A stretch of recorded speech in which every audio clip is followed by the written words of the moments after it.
would you say are some of the high points in the book?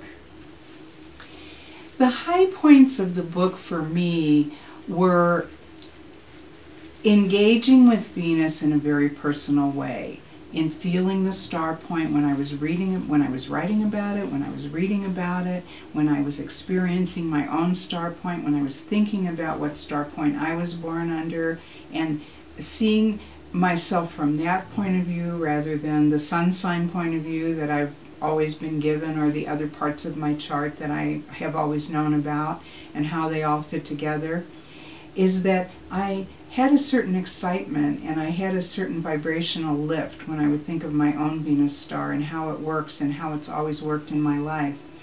I would say that the Venus star point for the person, whatever star point you have, is what people will look at you and other people will look at you and say, that person is so talented at that, or that person can do this really well. And you don't realize that you have that talent, but it is something you can do. Other people may try to emulate it. They may try to say, gosh, I wonder why I can't do that as well as that person can do it. But it's because they have a different star point, and it's their own natural beauty, it's their own natural talent, it's what's inside of you. What I've said on the book and some of the publicity for the book is that so much today is made of celebrity, but what about true natural talent? Everybody was given some natural grace, some natural harmony, some natural talent inside of them. And this is what the Venus star tells us. And I think that's probably one of the most important concepts of the book. But furthermore, it's how we connect to the people in our world and our relationships. The five-pointed star, let's say you're the Gemini star point. Well, maybe your partner is a Capricorn star point or an Aries star point. What is this relationship about? Do you have the phi relationship with this person, which would be what I would call the karmic star in the creation of the star, the 1.6 around the wheel? That's the phi relationship. Can the two of you actually produce that kind of harmony together? Do you support each other on the outside of the circle with the creative star?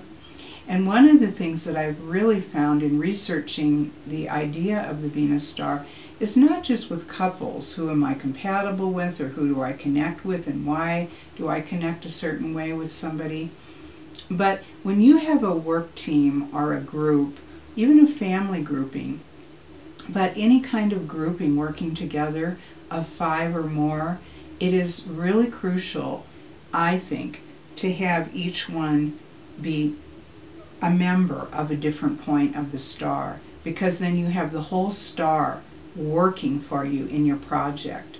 So let's say you're trying to produce a documentary film. Let's say you're trying to lead your sports team to win, to be victorious in that season. Let's say you're trying to work on a collaborative project with somebody else. Let's just say you're trying to get your family into some sort of harmony. What is interesting is that you put someone from each point of the star together, you have a greater chance of success and a much greater chance at longevity. I've looked at many, many groups. I started working with research that came to me about small businesses or small work groups. How do we function together? What can we do astrologically to help enhance our way together? And then I started noticing that people who had the connections on the star, certain connections on the star, and who had all the connections on the star were really very, very successful long term. And that gave me hope also for the world. I've looked at cabinets, presidential cabinets, even ones that we haven't necessarily wanted to support, but they've been successful because they had all 5 points of the star. They were able to get their agenda across. And other cabinets that maybe we did support, that they were able to get their agenda across as well. So I think that there's strength. There's a lot of strength in this 5-pointed star, and there's a lot of structure, not only a structural strength, but a harmonious structural strength that allows that group to be successful, and for people on the outside to look at that group and say, they've got something. What is it? I'm attracted to that. What could that be? And how would I get some of that? So I think it goes again towards bringing harmony to the world, working in these 5-pointed star groupings.